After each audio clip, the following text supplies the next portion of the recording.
안녕하세요. 오늘 우리가 함께 나누려는 이야기는 지금까지 우리가 이어온 긴 여정의 마지막 질문에 대한 답을 찾아가는 여정입니다.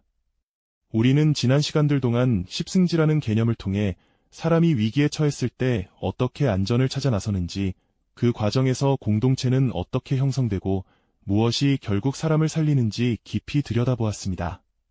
그 긴 이야기의 끝자락에 서서 우리는 필연적으로 한 가지 근본적인 질문에 부딪히게 됩니다. 그렇다면 과연 진짜 피난처는 어디에 있는 것일까요?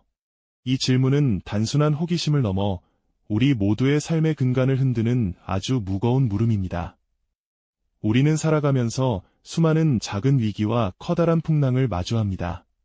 직장에서의 불안, 관계에서의 상처, 건강에 대한 두려움, 미래에 대한 불확실성. 그럴 때마다 우리는 본능적으로 몸을 숨길 곳, 마음을 의지할 무언가를 찾아 헤맵니다. 조선시대의 선조들이 지리적이고 풍수적인 이상향을 꿈꾸며 십승지를 찾아 나섰다면, 오늘날 우리는 각자의 방식으로 안정된 직장, 튼튼한 가정, 믿음직한 친구, 혹은 경제적 자산이라는 현대적 십승지를 찾아 방황합니다. 하지만 우리가 그 긴 역사를 통해 배운 한 가지 명백한 사실이 있습니다. 이 세상에 완전히 안전한 장소란 존재하지 않는다는 것이죠. 아무리 견고해 보이는 성벽도 시간 앞에 무너지고, 아무리 풍요로운 땅도 기후의 변화 앞에 무력해집니다. 지리적 피난처의 한계를 깨달은 인간은 그 다음으로 선택한 것이 사람이었습니다. 우리는 외로움과 두려움을 이기기 위해, 생존의 가능성을 높이기 위해 함께 모입니다. 공동체를 형성합니다. 서로의 등에 엎인 채 추위를 맞고 서로의 그릇에 나눠 담은 음식으로 굶주림을 달랩니다. 여기서 우리는 확실히 목격합니다. 공동체가 사람을 살린다는 사실을요. 함께함에서 오는 힘, 소속감에서 오는 위로, 분업에서 오는 효율은 분명히 개인이 홀로 맞서는 것보다 강력한 방어막을 만들어냅니다. 하나님은 우리의 피난처이시며 힘이시다. 이 말은 위로를 넘어선 선언입니다. 상황이 변하고 주변 사람이 변하고 세상이 변해도 흔들리지 않는 근원적인 보호와 그 어떤 풍랑 속에서도 버틸 수 있는 힘의 근원이 존재한다는 선언이죠.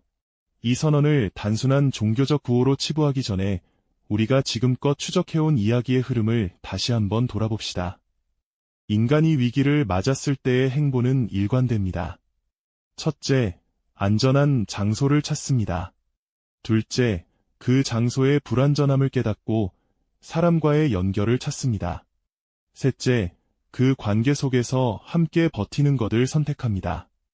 그리고 이 모든 과정의 이면에는 보이지 않지만 가장 중요한 한 가지 요소가 작동하고 있습니다. 그것은 바로 믿음입니다. 이 땅을 떠돌던 사람들이 그곳이 십승지라고 믿었기 때문에 터를 잡았고, 그들과 함께한 이웃을 믿었기 때문에 성을 쌓았으며, 내일은 오늘보다 나을 것이라고 믿었기 때문에 절망 속에서도 농사를 지을 수 있었습니다. 믿음 없이는 아무리 비옥한 땅도 황무지가 되고, 믿음 없이는 아무리 많은 사람도 무리일 뿐입니다. 성경이 말하는 핵심은 이 모든 믿음의 궁극적인 근원이 하나님에게 있다는 것입니다. 하나님을 향한 믿음, 즉 하나님이 나를 버리지 않으시고 정의로우시며 사랑이시라는 믿음이 그 근저를 이루고 있을 때, 우리가 사람을 향한 믿음, 미래를 향한 믿음은 비로소 흔들리지 않는 기반 위에 설 수 있다는 것이죠. 따라서 성경에서 말하는 피난처는 단순히 몸을 숨기는 물리적 공간이 아닙니다. 그것은 살아갈 수 있게 하는 힘 그 자체입니다. 무너져 내리는 순간에도 다시 일어서게 하는 회복의 힘입니다. 깊은 두려움의 한가운데서도 한 걸음을 내딛게 하는 용기의 힘입니다. 배신과 상처로 인해 모든 관계를 차단하고 싶을 때에도 다시 한번 사람을 향해 마음을 열게 하는 용서와 신뢰의 힘이죠. 나는 지금 무엇을 최종적인 의지처로 삼고 살아가고 있는가? 내 삶의 무게가 실려있는 그 기둥은 무엇인가?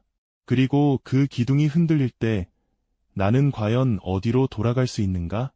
이 질문은 우리의 일상적 선택과 깊이 연결되어 있습니다.